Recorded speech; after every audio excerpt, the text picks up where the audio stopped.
Bienvenue dans l'Interview Culture. Son premier livre, L'homme qui voulait être heureux, a été vendu à plus de 500 000 exemplaires. Voici qu'il nous revient avec son 8e livre. Bienvenue Laurent Gounel. Bonjour Isabelle. Ce roman s'appelle Intuitio. Alors, on comprend bien qu'il va être question d'intuition, mais vous pouvez nous le pitcher?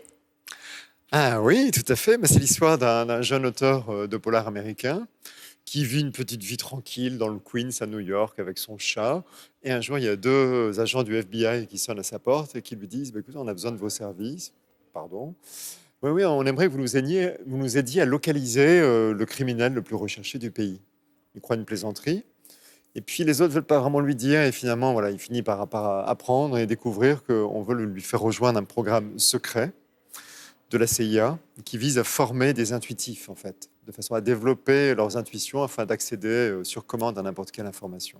Ouais, on le choisit lui parce qu'effectivement, c'est un auteur, donc il utilise l'intuition, enfin, il en parle dans une interview et on se tient à lui. Exactement. Ils ont repéré que c'était naturellement un hyper-intuitif et ils se sont dit, avec lui, on va gagner du temps. En fait, en le formant à cette méthode, entre parenthèses, qui existe réellement, pour ensuite lui permettre de localiser ce criminel.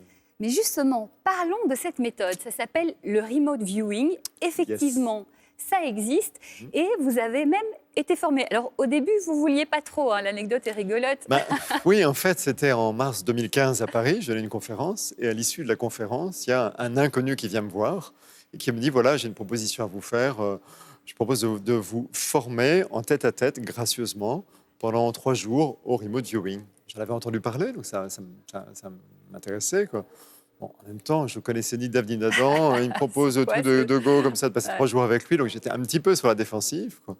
Puis en même temps, je suis très curieux de nature, quoi. Donc, j'ai fini par céder. Enfin, je vous fais la version courte. Oui. Et je me retrouve face à lui. Et donc, il me forme à cette méthode. Et très rapidement, c'est-à-dire au bout de quelques heures, en fait, il me dit que ma mission, c'est de découvrir un lieu caché, un lieu mystère qu'il a choisi et dont il a mis la photo dans une enveloppe opaque qu'il a posée sur la table devant moi, quoi. Et pour moi, c'était tout bonnement impossible, que c'était pas rationnel, quoi. Mais j'ai mis en œuvre la méthode, voilà, je me suis prêté au jeu. Et en effet, c'est assez bluffant. C'est-à-dire, au bout de quelques instants, il y a des couleurs qui apparaissent, des formes un peu vagues, un peu floues. Puis petit à petit, ça se précise. Et vous avez puis au trouvé final, le ça lieu, commence à ressembler à quelque chose. Ouais. Je peux vous raconter, parce que je me souviens, au bout d'une demi-heure, je devais faire un résumé de mes perceptions. Et donc, je décris que je vois des lignes horizontales parallèles, des formes rondes multiples. Et puis, je voyais que c'était comme mouillé vers le bas et lumineux dans le fond. Donc, c'est quand même assez spécifique, hein, ça ne s'applique pas à n'importe quel lieu. Et là, il ouvre l'enveloppe et il me sort la photo d'une cave d'affinage de fromage. C'était des Roquefort, je crois. Il y avait des grands fromages ronds sur les étagères superposées, avec une flaque d'eau au sol. Et puis, dans le fond de la pièce, il y avait une petite lucarne qui diffusait de la lumière. Ouais, et donc oui, c'est vraiment ce qu'on voit dans ce livre. C'est tout ce que vous expliquez. Timothy, le personnage, il le vit. Donc, c'est marrant parce que on a, nous, en tant que lecteurs, envie aussi de commencer à apprendre à l'intuition. Oui. Alors, vous, on a l'habitude donc des livres de développement personnel avec L'homme qui voulait être heureux, dont j'ai parlé, où quand on les lit, on se sent mieux. En tout cas, vous nous donnez des pistes. Et là aussi, donc, on se rapproche de cette envie d'aller vers l'intuition. Mais là aussi, c'est un roman policier avec une vraie enquête palpitante. Donc, il y a une sorte de course contre la montre dans cette histoire. Oui, tout à fait. En fait, j'ai eu l'idée de l'écrire sous la forme d'un thriller. Bon, le but, en effet, était de partager cette méthode et de la décrire assez précisément pour le lecteur, mais je voulais l'inscrire dans une histoire, parce que moi, j'écris des romans, comme vous le savez. Pourquoi ? Parce que j'aime quand les idées ou les méthodes et techniques que je partage s'inscrivent dans la vie, en fait, et qu'on les voit à l'œuvre dans la vie d'un personnage, en l'occurrence, ce qui permet à chacun de se projeter, de se l'approprier aussi. Et donc là, oui, c'est une enquête policière où donc ce jeune héros va devoir mettre en œuvre la méthode pour localiser ce criminel. Ouais, c'est vraiment palpitant. Au début du livre, vous nous dites tout ce qui est écrit, c'est basé sur des faits réels. On se dit OK. Et puis, on comprend au troisième tiers. Au troisième tiers, vous commencez en fait à parler de malversations qui sont faites dans la vraie vie, notamment sur l'écologie. Donc, c'est le citoyen Laurent Gounel qui veut alerter les autres citoyens. Oui, alors moi, je suis très écolo.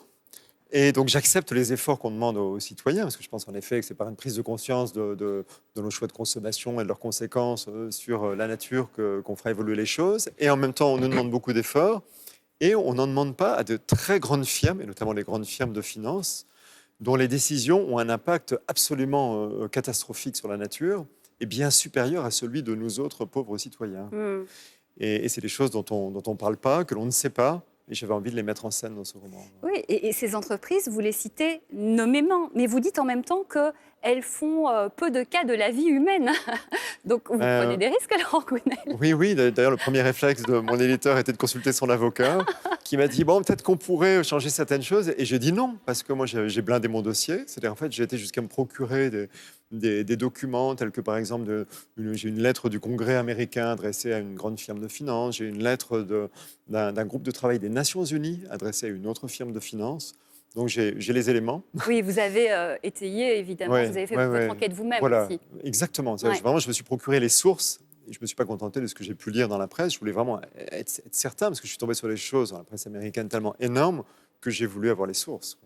C'est vrai que c'est énorme, enfin, c'est assez effarant, nous, quand on lit ce livre. Et en même temps, je comprends que ce soit pour vous important de le dire. On est peut-être tellement derrière à Netflix et regarder les réseaux sociaux, on passe à côté de choses essentielles en tant que citoyen, finalement. Oui, je pense. Ouais. J'ai l'impression que c'est votre roman le plus ambitieux, Laurent Gounel. En tout cas, c'est celui qui m'a demandé le plus de travail, puisque j'ai mis 2 ans et demi à l'écrire. On a fait un travail de recherche et puis aussi un travail de créativité et puis d'écriture. Oui, c'était un gros boulot. Parce que c'est un vrai puzzle, il se passe plein de choses, il y a des méandres.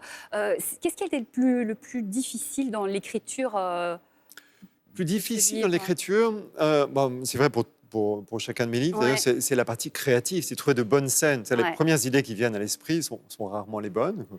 Donc, il faut aller chercher derrière. Oui, souvent on tombe sur des lieux communs, des idées un peu toutes faites, un peu faciles. Et donc, il faut aller chercher derrière quelque chose de plus complexe, de plus sophistiqué pour donner plus de plaisir au lecteur. En tout cas, le plaisir est au rendez-vous. C'est une vraie réussite, c'est passionnant, palpitant, comme je disais. Donc, Intuitio, c'est aux éditions Calman Lévy. Merci infiniment, Laurent Gounel. Beaucoup de succès à vous. Merci beaucoup, Isabelle. Merci. On se retrouve demain pour une nouvelle interview culture.